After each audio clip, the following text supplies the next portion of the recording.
साथियों, अभी पिछले दिनों मोहन भागवत जो सरसंघ चालक हैं और नितिन गडकरी जो कि मोदी कैबिनेट में एक वरिष्ठ मंत्री हैं, इन दोनों के बयानों से भारतीय राजनीति में तूफान सा आ गया। एक पुस्तक का विमोचन करते हुए मोहन भागवत जी ने कुछ ऐसे कमेंट किया कि जो 75 साल पूरे होने पर आपको शॉल उड़ाई जाती है तो इसका मतलब अब आपको आराम करना चाहिए। ये सामान्य रूप से एक पुस्तक के विमोचन मोरोपंत पिंगले आरएसएस के कोई लीडर थे जो राम जन्मभूमि आंदोलन से भी जुड़े हुए थे, तो उनका सम्मान करते हुए ये बात उन्होंने कही। किस लिए कही, किस संदर्भ में कही, वो मोहन भागवत जी जाने, पर इसका इतना ज्यादा प्रचार हुआ है और एकदम से जितने भी राजनीतिक लोग हैं, राजनीतिक पार्टियां हैं, उन्होंने अनुमान लगाना शुरू कर दिया और कहना शुरू कर दिया कि ये मोदी जी के लिए कहा गया है, क्योंकि मोदी जी के सितंबर 2025 में 75 वर्ष पूरे होने वाले हैं। लोगों का कहना यह है कि मोदी जी के बारे में एक प्रकार से मोहन भागवत जी ने निर्देश दे दिया है कि उनको रिटायरमेंट ले लेना चाहिए, क्योंकि 75 वर्ष पूरे होने वाले हैं। इसको लेकर के बड़ी हलचल मची हुई है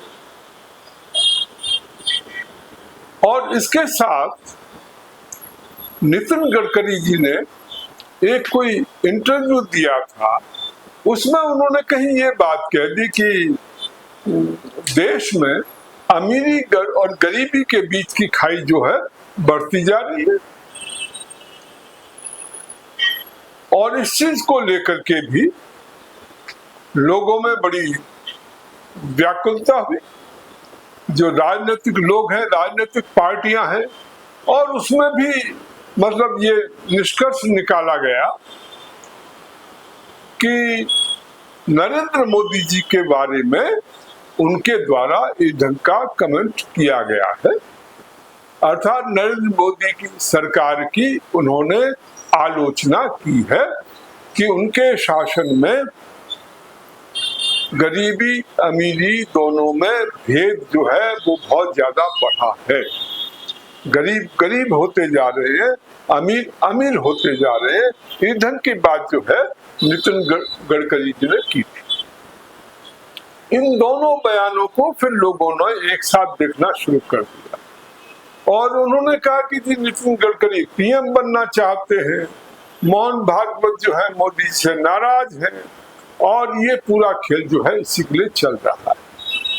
इसी बीच मोदी जी के जितने समर्थक हैं, आईटी सेल के लोग हैं, या जो भी पत्रकार जो मोदी जी से या बीजेपी पार्टी से जुड़े हुए हैं या उनसे जो है वो अपना खाना पीने की व्यवस्था उनकी होती रहती है, वो सारे के सारे एकदम से तिल मिला गए और उन्होंने नितिन गडकरी, मोहन भागवत, उनकी बिल्कुल ऐसी गालियां देना शुरू कर दिए, उनकी ऐसी तैसी कर दिए, ना उनकी उम्र का लिहाज रखा, ना उनका और कुछ रखा कि ये ऐसे हैं, ये वैसे हैं, ये इसलिए कर रहे हैं, ये इसलिए कर रहे हैं।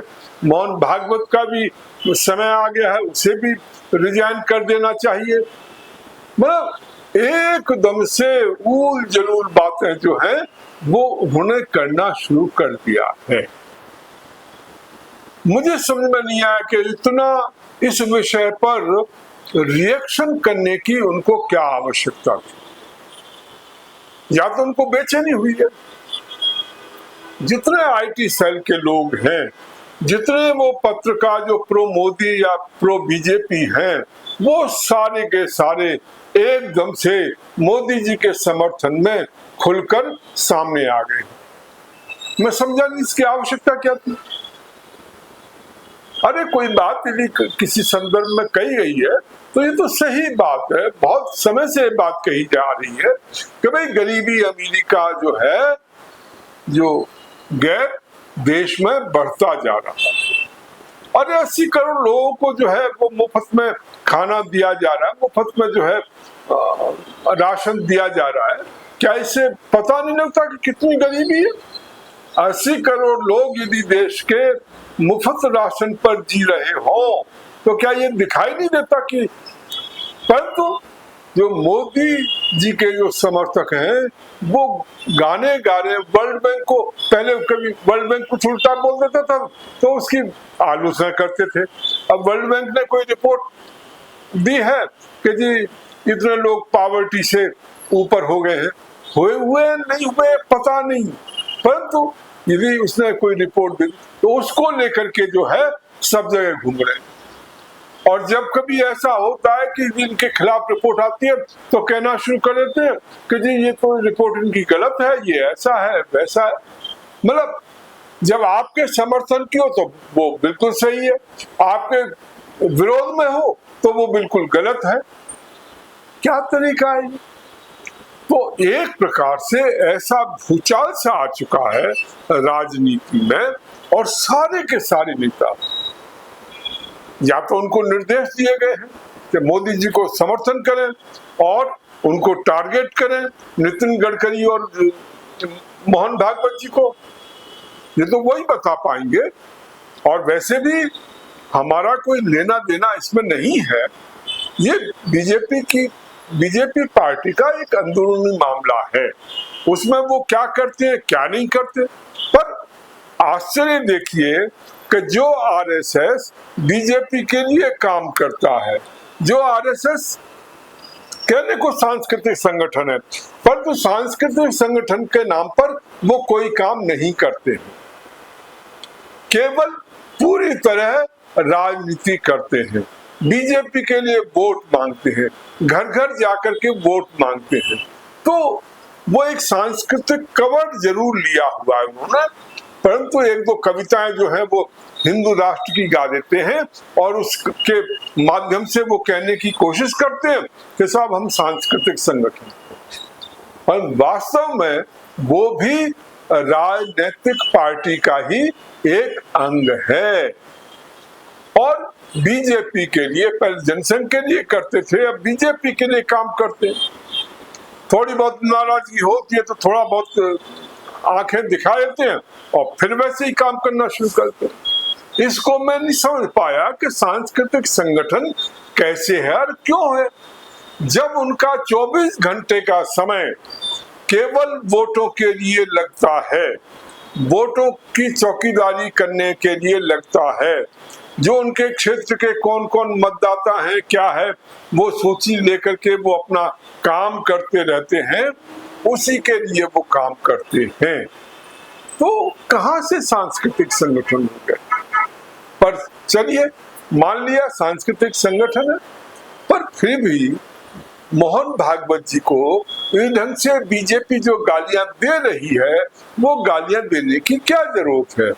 मीडिया के लोग जो उनको गालियां दे रहे हैं, जो बीजेपी समर्थक हैं, उसकी क्या आवश्यकता थी? अरे इस ढंग की बातें बहुत सी कही जाती है और यदि कह दिया तो उसमें क्या परेशानी है? खैर जो भी है उनका आंतरिक मामला है, परंतु इससे निश्चित रूप से बीजेपी के अंदर एक प्रकार से हलचल मच गई, भूकंप सा आ गया है, अर्थक्वेक आ गया है। और इतना ज्यादा जो है मोहन भागवत जी और नितिन गडकरी दोनों को जो है गालियां दी जा रही हैं।